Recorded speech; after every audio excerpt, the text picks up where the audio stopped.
Hello বন্ধুগণ, ২ শালিক আজকের পর্বে দেখতে পারবেন আঁখিকে কাজের বুয়া বলাতে খেপে গেল গৌরব। লাইক দিয়ে বিস্তারিত দেখতে থাকুন। গৌরবের বাবা আঁখিকে দিয়ে কাগজ সিগনেচার করতে বলল। আঁখি বলল, আমি তো দারোয়ানের মেয়ে, তাহলে আমাকে কেন কাগজে সিগনেচার করায়? নিশ্চয়ই এটার মধ্যে কোনো ঝামেলা আছে। গৌরবের বাবা রুমে এসে দেখে ছিঁড়া কাগজ পুরো রুমে ছিটিয়ে রয়েছে। সে ভাবল, এই কাগজে নিশ্চয়ই কিছু না কিছু রয়েছে।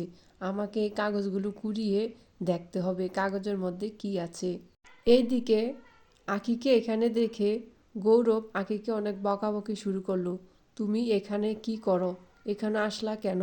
তুমি কি বাবার কথা শুনছো?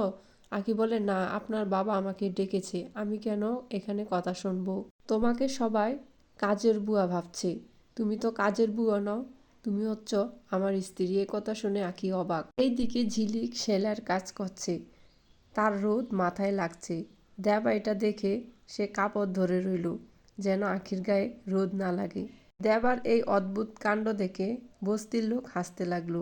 বলল যে, দেবার কি হলো? বন্ধুগণ, পরবর্তী আপডেট শোনার জন্য অবশ্যই আমার চ্যানেলটি সাবস্ক্রাইব করে রাখুন।